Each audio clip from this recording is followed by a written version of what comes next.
सुरुवात काय सांगितलं होतं तुम्ही तर नको आठवायला म्हणून म्हटलं. आणि पाठ आहे, मी पाठ केला म्हणून सांगतो. ते विचारता हा ते मला पाठ सुरुवात होऊ दे. बर काय म्हणाला होता तुम्ही? काय दिलेलं ते? मी आठवलं आठवलं. काय दिलं होतं? वदनी जवळ घेता.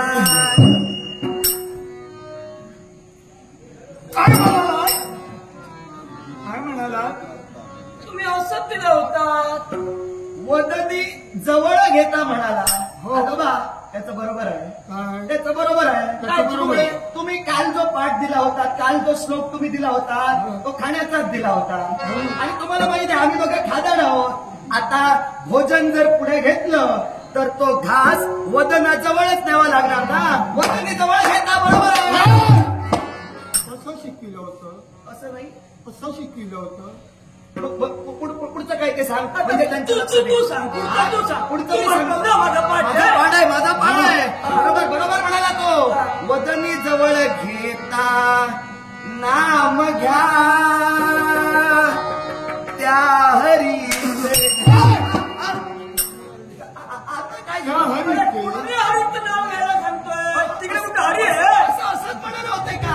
मी ऐकलेलं मला आणि म्हणे तुम्ही म्हणाला होता त्या हरीचे असं आजोबा म्हणाले होते. नाही.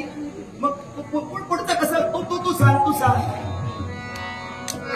आजोबा उद्या सांगूया. उद्या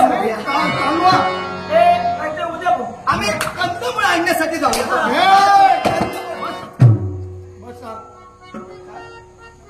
दिलेला श्लोक पूर्ण म्हणून टाकला. अरे बाप. त्यावेळी तू जायचं. आजोबा मला आठवलं. वदनी कवळ घेणं. वदनी कवळ घेता.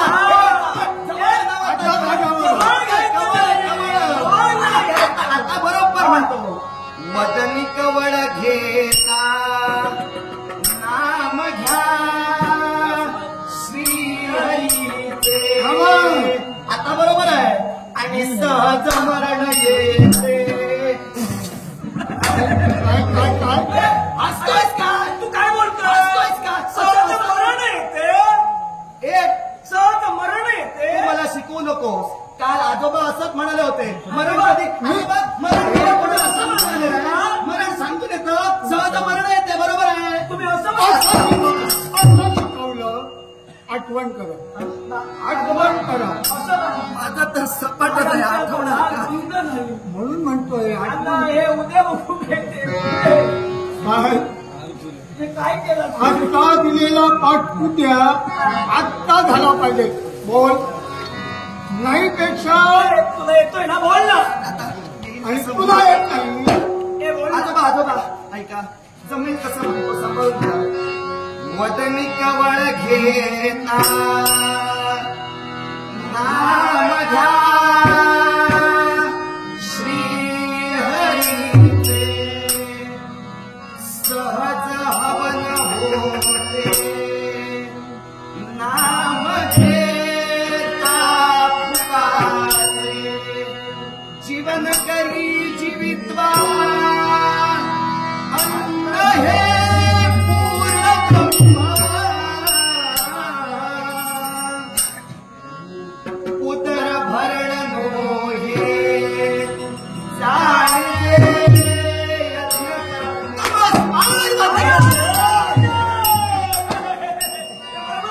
जेवायला बसला.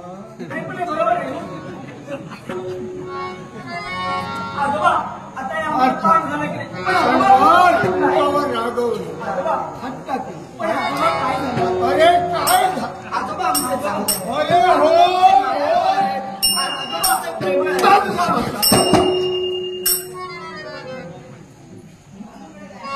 हळू आजोबाच्या डोकीवर करायला लागला. आजोबा काय झालं मला चांगलं ऐकली. ते काय झालं? हे काय नको काय झालं ते सांग. हात म्हणू लागला. आधी तो म्हणू लागला. आधी तो म्हणत होता. आधी मार्गात सगळ्यात माझ्यावर ढकलतो आपले दोघांची इच्छा होती. दोघांचं एका दिवसावर त्यांचं आजोबा काय झालं? ते काय झालं त्यानं म्हटलं त्यानं आणि म्हटलं. तू ऐक. मी म्हटलं बरोबर आहे त्याचं. काय ते? आजोबा हा. आम्ही दोघांनीही ठरविले. दोघांनी दोघांनी दोघांनीही ठरविले. काय बरं केलं? आता ठरलं ते ठरलं. काय बरं केलं? काय एवढ्या लवकर ठरविलं काय आणि मला विचारलं नाही. काय काय ठरवतात का? तुम्हाला काय वाटलंय? लग्न. तसं नाही. मग, आजोबा आम्ही काय ठरविलं? अरण्यात जायचं. शिकार साध्य करायचं. असं दोघांनी ठरविलं. फक्त तुमच्या आत्म्याला होते. फक्त तुमच्या युक्कात कुठल्या अभ्यासाला सुरुवात आणि अरण्यात जावं, शिकार साध्य करावी. आम्ही दोघांनी ठरविलं. हळूचा पुढा तो म्हणजे काय? पटकन उचलावा, मुखात घालावा. अरे अरण्य म्हटल्यानंतर हिवच्या झोपड्याला गणपत दिली आहे. त्या अरण्याच्या ठिकाणी मी जाणार नाही. काय? म्हणजे आजोबा काय झालं? आमच्या पराक्रमावर तुमचा विश्वास नाहीये का? त्या पराक्रमावर विश्वास आहे, मग पण हे करणं शक्य नाही. पण आजोबा कशाला? आता तुमची परीक्षा या ठिकाणी अरण्याच्या ठिकाणी. म्हणजे आमची परीक्षा तुम्ही घेणार आहात? काही परीक्षणाला उतराई करून परत आणि करू. त्यापेक्षा मग ठीक आहे. मग परीक्षेत उत्तर मग तर वेळ कशाला? लहानपण बेगा